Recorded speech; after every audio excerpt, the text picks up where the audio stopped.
இன்றைக்கி நம்ம ஹெல்தியான சப்பாத்தி செய்ய போகிறோம். அதுக்கு வந்து பீட்ரூட், கேரட், புதினா இதெல்லாம் போட்டு நம்ம ஒரு ஹெல்தியான சப்பாத்தி செய்ய போகிறோம். ஸோ அதுக்கு தேவையான ஒரு கேரட், ஒரு பீட்ரூட் எடுத்து வச்சுருக்கேன். ஸோ இதை வந்து தோல் சீவிட்டு பீசஸாக கட் பண்ணிவிட்டு ஒரு மிக்ஸி ஜாரில் இது எல்லாத்தையும் போட்டுட்டு ஒரு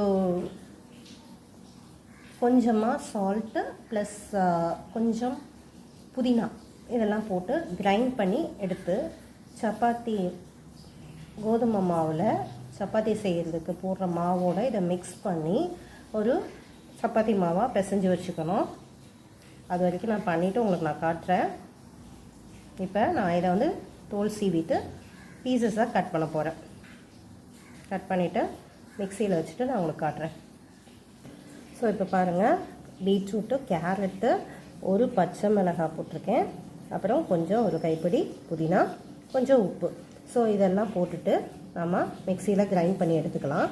எடுத்துட்டு இப்போ தேவைக்கான ஒரு கப் கோதுமை மாவோட இந்த இன்க்ரீடியன்ஸை ஜூஸ் எடுக்காமல் அப்படியே டைரெக்டாக நம்ம போட்டு பிணைய போகிறோம். அந்த கோதுமை மாவுக்கு தேவையான உப்பை மட்டும் போட்டால் போதும். பிகாஸ் நம்ம வந்து காய் தேவையான உப்பை நம்ம இதிலே போட்டு கிரைண்ட் பண்ணுறோம். ஸோ ரொம்ப உப்பு போட்டுறாதீங்க, அதில் கொஞ்சம் கவனம் இருக்கட்டும்.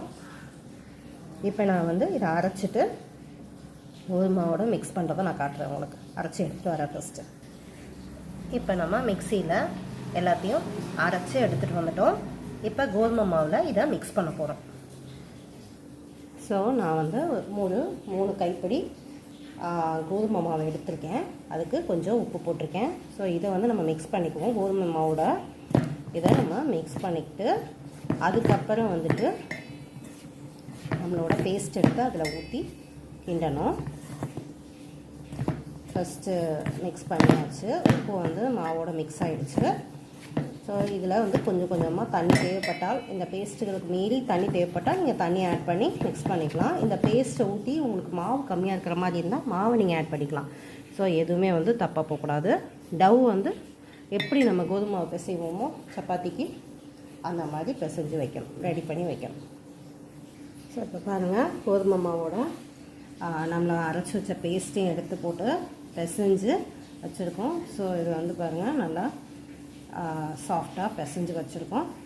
ஸோ இதுக்கப்புறம் நம்ம சப்பாத்தி தேய்ச்சி போட்டு எடுத்தாக்க சுவையான ஹெல்த்தியான பீட்ரூட், கேரட் சப்பாத்தி ரெடி ஆயிரும். நம்ம அதுக்கப்புறம் உருட்டிட்டு தேய்ச்சிட்டு உங்களுக்கு போட்டு காட்டுறேன், வெயிட் பண்ணுங்கள்.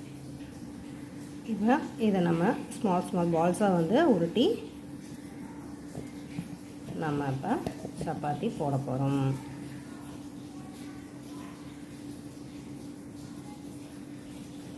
ஸோ அவ்வளோதாங்க, இதை அப்படியே உருட்டி தேய்க்க போகிறோம். தேய்ச்சிட்டு போட்டு பார்க்கலாம். ஸோ சப்பாத்தி தேய்க்கிறதுக்கு பால்ஸ் ரெடி பண்ணியாச்சு. இனி தேய்க்க வேண்டியதுதான். ஸோ இப்போ நம்ம வந்து சப்பாத்தி தேய்க்க போகிறோம். ஒரு பால் எடுத்தாச்சு, அடுத்து ஒரு ப்ரெஸ்ஸு, அதுக்கப்புறம் மாவில் டிப் பண்ணிவிட்டு திரும்ப அதை வச்சு ஒரு ப்ரெஸ்.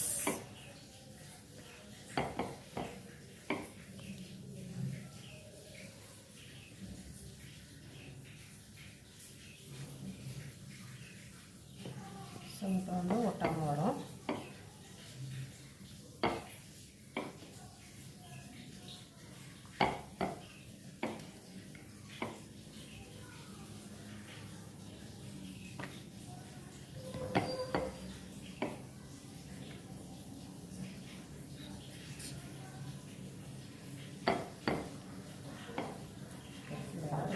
நல்லா திரும்ப ஒட்டிகிட்டே இருக்கு. ஸோ அவ்வளோதான், சப்பாத்தி தேய்ச்சாச்சு. இதை எடுத்து தடியான இடத்துலலாம் கொஞ்சம் இப்படி ப்ரெஸ் பண்ணி எடுத்துக்கோங்க. ஸோ இல்லைன்னா வேகாது சப்பாத்தி, ஹார்டாக இருக்கும். ஸோ இங்கே தேய்ச்சி வச்சாச்சு. இப்போ நம்ம சப்பாத்தி எல்லாத்தையும் தேய்ச்சாச்சு. இனிமேல் வந்து நம்ம சப்பாத்தி கல்லில் போட போகிறோம்.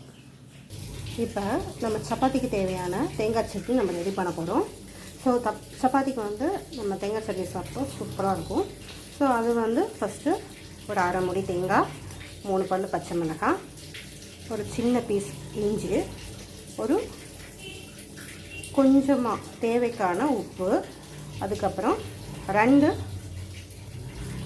பல் பூண்டு, இது எல்லாத்தையும் போட்டு கிரைண்ட் பண்ணிங்கன்னா சூப்பரான தேங்காய் சட்னி ரெடி ஆகிடும். தேவைக்கான தண்ணி ஊற்றிக்கோங்க. ஸோ தேங்காய் சட்னி நல்லாயிருக்கும், செஞ்சு பாருங்கள். ஸோ இப்போ நம்ம வந்து சப்பாத்திக்கு தேவையான சட்னி, தேங்காய் சட்னி ரெடி பண்ணிட்டோம்.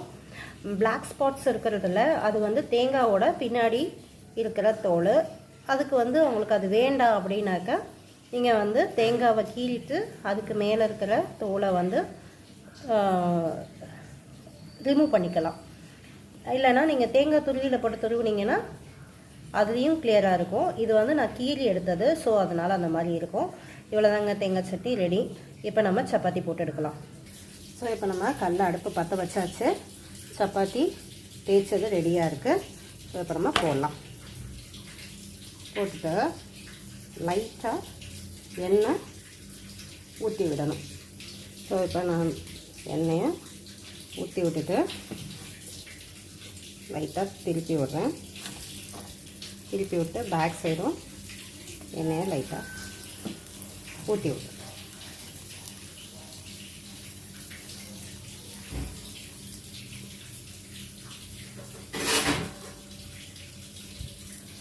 ஸோ இப்போ நம்ம இது சாஃப்டாக வரணும்னா முடிஞ்ச வரைக்கும் திருப்பி திருப்பி போட்டுகிட்டே இருக்கணும். இல்லைன்னா மொறுமொறுன்னு ஆகிடும், அது நல்லா இருக்காது.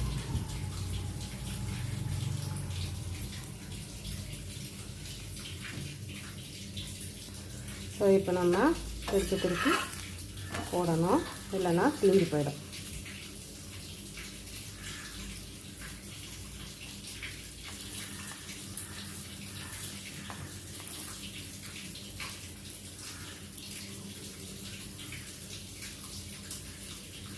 இந்த சைடு ஃபுல்லாக வெந்துடுச்சு. நெக்ஸ்ட்டு சைடு வெந்தோன்னா நம்ம எடுத்து சர்வ் பண்ண வேண்டியதான்.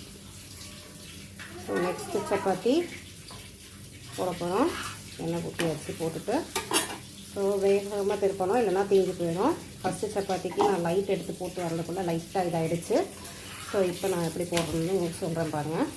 ஸோ இந்த மாதிரி லைட்டாக ப்ரௌன் ஆகிட்டு இருக்கும் போதே நம்ம திருப்பி திருப்பி போட்டுகிட்டே இருந்தோம்னா தீயாது. ஸோ நான் இப்போ இதுக்கு முன்னாடி போட்ட சப்பாத்தியில் பண்ண மிஸ்டேக் என்னென்னா, வச்சுட்டு நான் போயிட்டு வேறு வேலை பார்த்துட்டு வரதுக்குள்ள லைட்டாக பிடிச்சிச்சு. ஸோ இப்போ இந்த சப்பாத்தி 2 மினிட்ஸ் பார்த்திங்களா, இந்த மாதிரி லைட்டாக ப்ரௌன் ஆகும் போதே நம்ம எடுத்துடணும். இது திருப்பி திருப்பி போட்டுகிட்டே இருக்கணும். ஸோ இப்போ அங்கங்கே நல்லா வெந்துடும், ப்ரௌனாகவும் இருக்கும். இதுதாங்க சப்பாத்தி போடுறதுனோட புகைற அளவுக்கு விடக்கூடாது. ஸோ இப்போ பார்த்திங்களா, எந்த இடத்துல டீயில் பார்த்திங்களா போட்டுகிட்டே இருக்கணும், திருப்பிக்கிட்டே இருக்கணும், ஆனால் வெந்துகிட்டே இருக்கணும். இதுதான் அதோட ஃபார்முலா. நல்லா இருக்குல்ல இந்த ஐடியா? ஸோ இப்போ பாருங்கள் லைட்டாக இதாக ஆரம்பிச்சிருச்சு. ஸோ இதோட நம்ம எடுத்துட வேண்டியதுதான். ஸோ இப்போ சப்பாத்தி வித் தேங்காய் சட்னி பாருங்கள், அப்படியே சாஃப்டாக இருக்குது. இதை எடுத்து சாப்பிட வேண்டியதுதான். செஞ்சு பார்த்துட்டு எப்படி இருக்குன்னு கமெண்ட் பண்ணுங்கள். தேங்க்ஸ் ஃபார் வாட்சிங் மை வீடியோ. இந்த வீடியோ பிடிச்சிருந்தா சப்ஸ்கிரைப் பண்ணி, லைக் பண்ணி, ஷேர் பண்ணி எங்களை சப்போர்ட் பண்ணுங்கள். தேங்க்ஸ் ஃபார் வாட்சிங் வீடியோ.